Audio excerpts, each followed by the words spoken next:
The test is in 4 parts: Part 1, Part 2, Part 3, and Part 4. Now look at Part 1.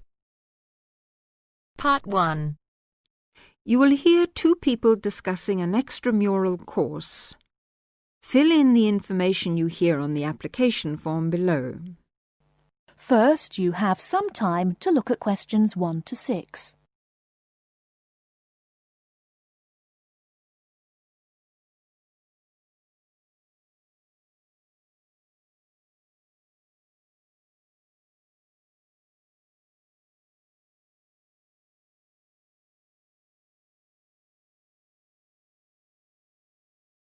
Now, here is the conversation. Hi, Jenny. What are you doing down here? Oh, hello, Steve. Well, I'm trying to fill in this form, but I'm having a bit of a struggle as I sprained my wrist playing tennis yesterday. Don't worry, I'll do it for you. Let's have your pen. Right, fire away. Let's see. I want to do the drama and theatre studies. I'd like to get the certificate. The course number is 60201. No, sorry, 202. It seems to be on Thursday at 7:30. Yes, well, we don't have to put all that down. Now, I suppose we can call you Miss? Don't be funny, and spell my name right. Well, if you'll have a name like Jenny McPherson, let's see, it's M-A-C. No, big M, small c, no A. Right, M-C-P-H-E-R-S-O-N. Yes, okay, and don't forget it's a capital P, McPherson. Now, what's your address?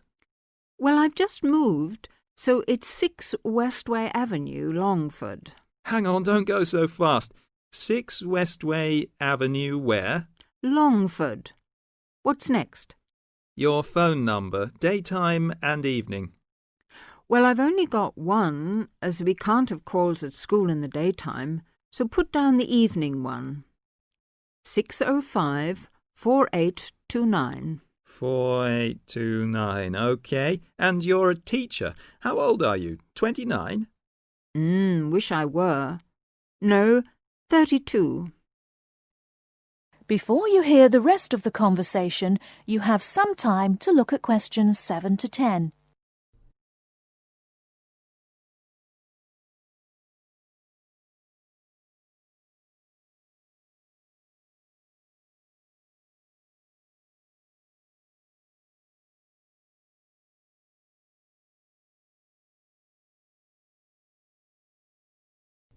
Now listen and answer questions 7 to 10.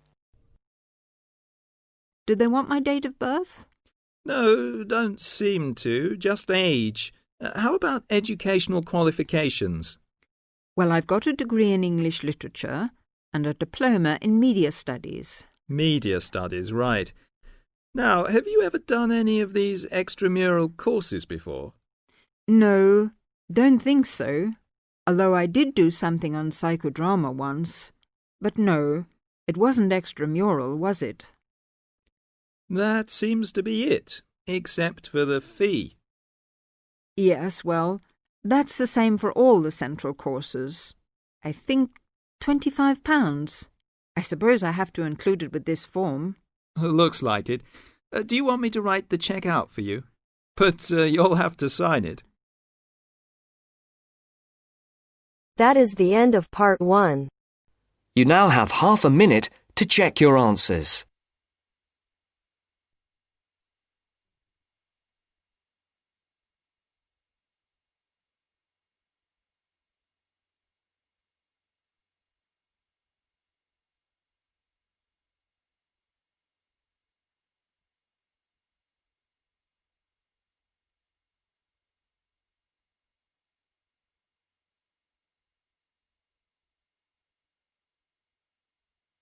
Now turns to Part 2.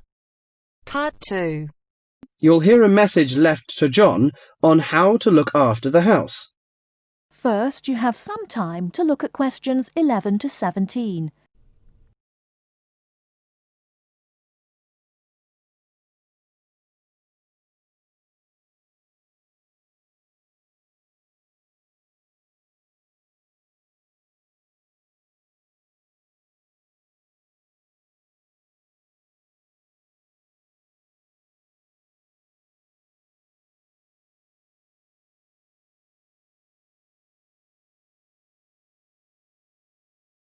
Now, listen carefully and answer questions 11 to 17. Hello, John. Welcome to the house. I'm really pleased that you can be here to look after my house while I'm away. Here are some things you need to know about the house. Important stuff like when the garbage is collected. In fact, let's start with the garbage, which is collected on Friday. Just write garbage on the calendar on the days they take it away. Put it out on Friday every week. That'll be Friday the 22nd, Friday the 29th, and Friday the 5th. It's a really good service. The trucks are quiet and the service is efficient. The bin would be put outside of the house empty. It's a good idea to put it away quickly. This street can be quite windy. I once watched my next-door neighbour chase her bin the whole length of the street.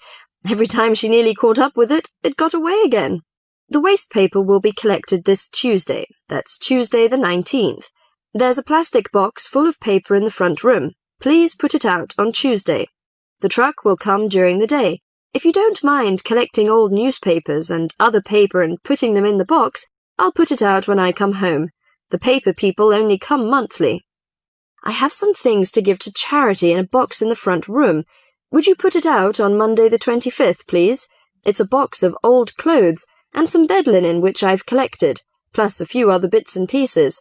The charity truck will come by during the day on the last Monday of the month. Like the paper people, it comes monthly. If you want to use the library, you'll find it on Darling Street. I've left my borrower's card near the telephone. It has a very good local reference section if you want to find out more about this city. The library is open from 9 a.m. to 5 p.m., Monday to Saturday. I'm sorry to say that we don't have a cleaner. Oh yes, filters. Would you please change the filters on the washing machine on the last week of the month, no matter which day? We find that the machine works much better if we change the filters regularly. The gas company reads the meter on the 30th, the last Saturday. I think that's all the information about our calendar of events.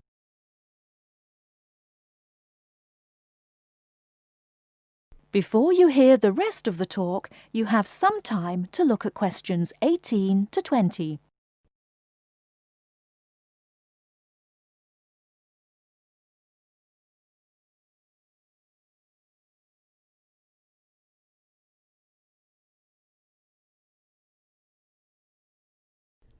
Now listen and answer questions 18 to 20. Well, John, I'm trying to think what else I should be telling you. As you know, I'm going to a conference in London. I hope to have a little time to look around. It's a great city. I do hope I manage to get at least some of the theatres and museums. I'm looking forward to all the things I have to do at the conference too. I'm giving a paper on Tuesday the 26th, and there are a couple of exciting events planned later in the conference programme. I hope to meet up with an old teacher of mine at the conference. She taught English literature at my high school, and we've kept in touch through letters over the years.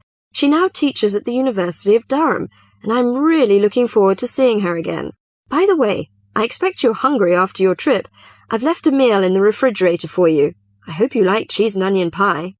Would you do me a favour, please? I haven't had time to cancel an appointment. It was made a long time ago, and I forgot about it until this morning. It's with my dentist for a checkup on Thursday the 28th. Could you please call the dentist on 8162-525 and cancel the appointment for me? Thanks a lot, John. One last thing. When you leave the house, make sure the windows and doors are shut and set the burglar alarm. The alarm code number is 9120. Have fun. I'll see you when I get back. This is your friend Martha, saying goodbye. That is the end of part 2. You now have half a minute to check your answers.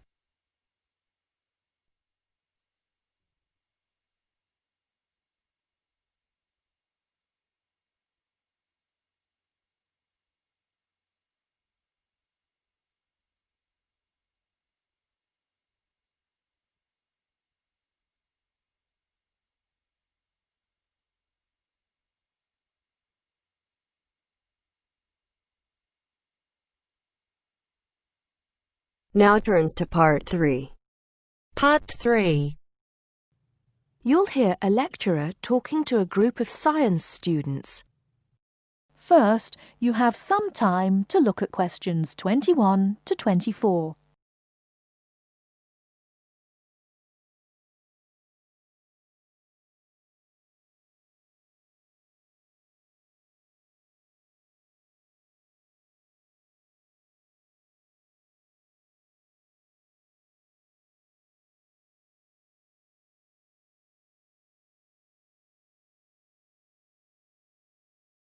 Now, listen carefully and answer questions 21 to 24. Good morning, ladies and gentlemen, and welcome to the science faculty. As you may know, my field of study is neurobiology, so you may be wondering what I have to say to those of you who are studying physics or chemistry or geology, even those of you who intend to become doctors. In fact, what I have to say is aimed especially at those who wish to enter the medical profession, though the main point applies to all of you. And what is my main point? Basically, it is that you shouldn't get stuck in too narrow a specialization. What I mean is, too often doctors and scientists become experts on one small aspect of their subject and neglect the rest. Perhaps you have heard the joke about a doctor being introduced to another doctor as an expert on the nose. "Oh, yes," said the other doctor. "Which nostril?" I know that more and more it is necessary to specialize, because when you finish your studies, you have to find a place in the job market. But I do believe that it is damaging both to you personally and to the profession. You may be surprised to know how many physicians in the past were men of wide culture. Many were interested in the humanities, from the arts to literature to philosophy. A surprising number of them, from Rabelais to William Carlos Williams, became poets, novelists, and playwrights. Men of science have written clearly and intelligently about society, psychology, and politics. This tradition is not dead. Today, such eminent scientists as Stephen Jay Gould, Jared Diamond, and Richard Dawkins are well known as popularizers of science while maintaining high standards. But more of them in a minute.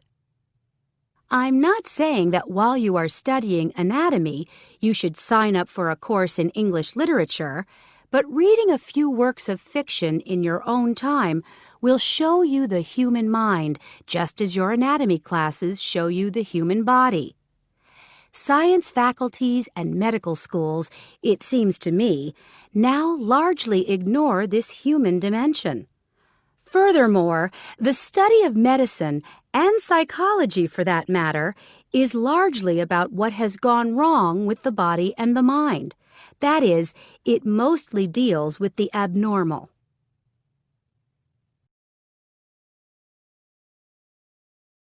Before you hear the rest of the talk, you have some time to look at questions 25 to 30.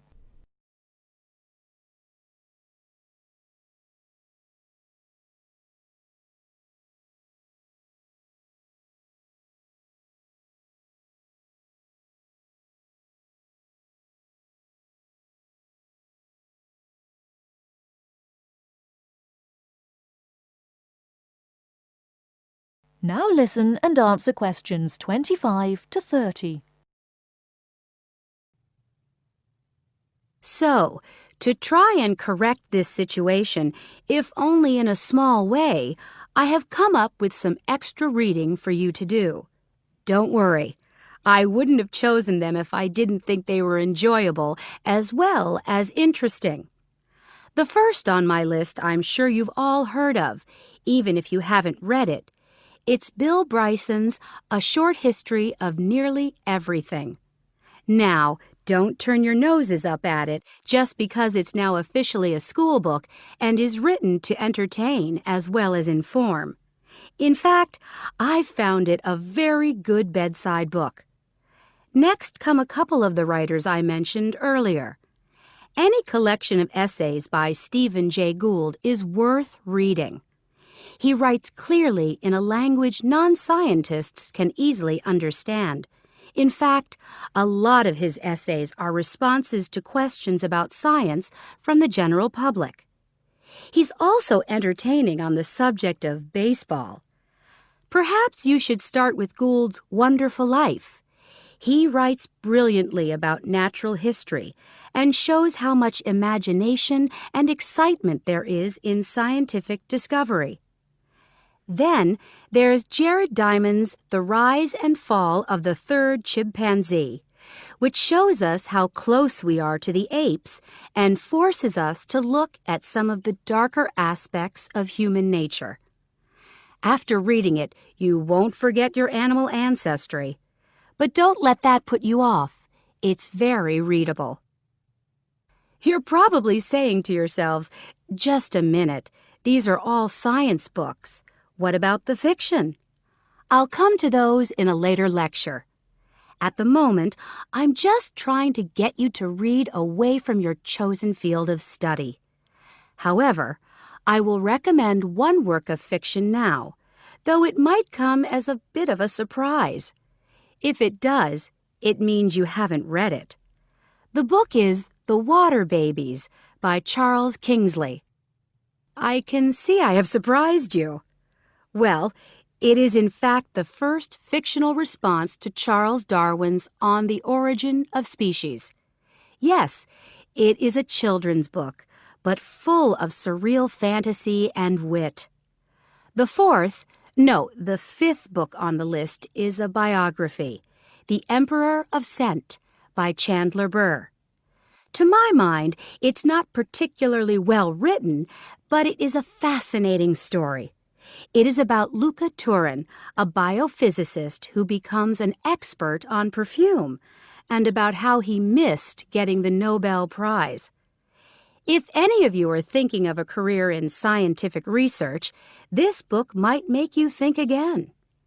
It's a very tough dog-eat-dog business, which brings us to the book that inspired Kingsley's Water Babies, that classic of the genre, Charles Darwin's On the Origin of Species. If you haven't read it already, perhaps you shouldn't be here. If you have, it won't hurt to read it again. Or if you prefer, read his The Voyage of the Beagle, which, as well as being of interest to any natural historian or anyone interested in scientific method, also makes a great travel book. Well, I think that's enough to be going on with, and I can see that it's time to finish up. So please bear in mind, throughout whatever course you are studying, not to neglect other aspects of your wider, non-academic education. Thank you. That is the end of Part 3. You now have half a minute to check your answers.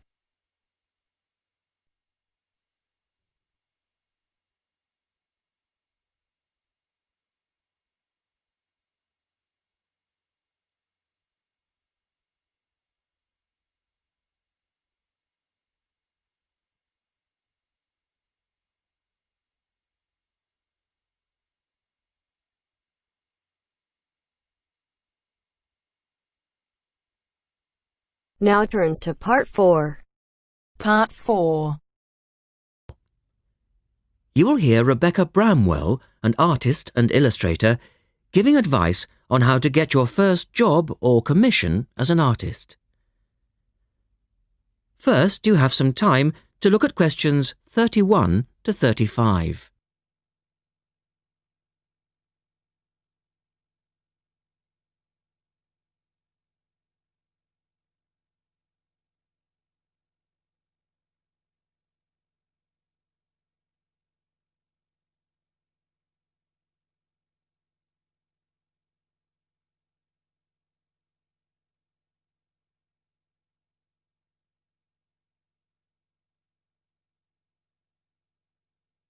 Now listen carefully and answer questions 31 to 35.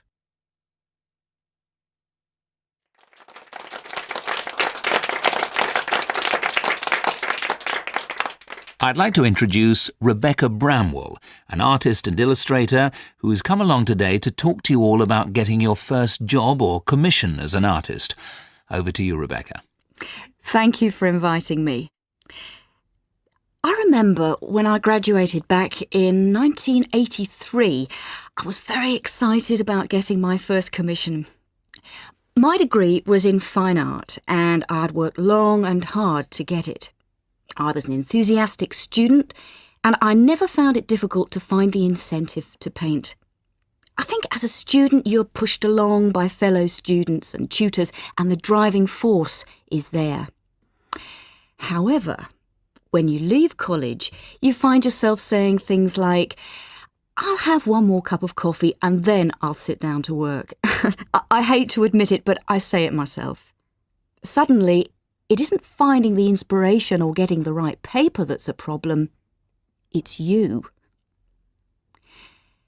In my view, there are a number of reasons why this happens. It's a real challenge making a decent living as a new artist.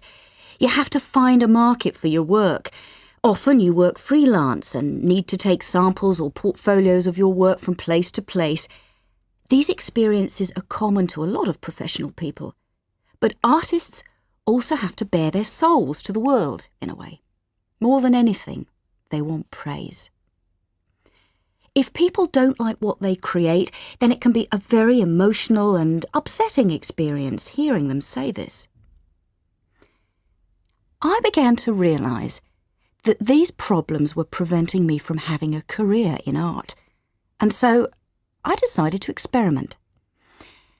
I was a painter, but I started to dabble in illustration, drawing pictures for books, cards, and this offered me the opportunity to become more emotionally detached from my work. I was no longer producing images from the heart, but developing images for a specified subject, taking a more practical approach. I began to develop a collection of my illustrations, which I put into a portfolio and started to carry around with me to show prospective clients and employers. But it was still tricky because publishers, for example, want to know that your drawings will reproduce well in a book. But without having had any work published, it's hard to prove this. Having a wonderful portfolio or a collection of original artwork is, of course, a first step. But what most potential clients would like to see is printed artwork, and without this evidence, they tend to hold back still when it comes to offering a contract. Look at questions 36 to 40.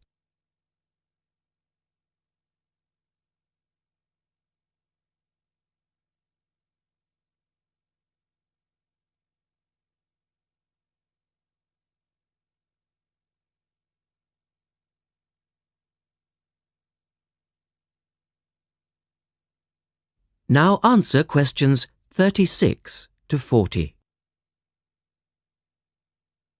Well, I overcame this problem in two ways.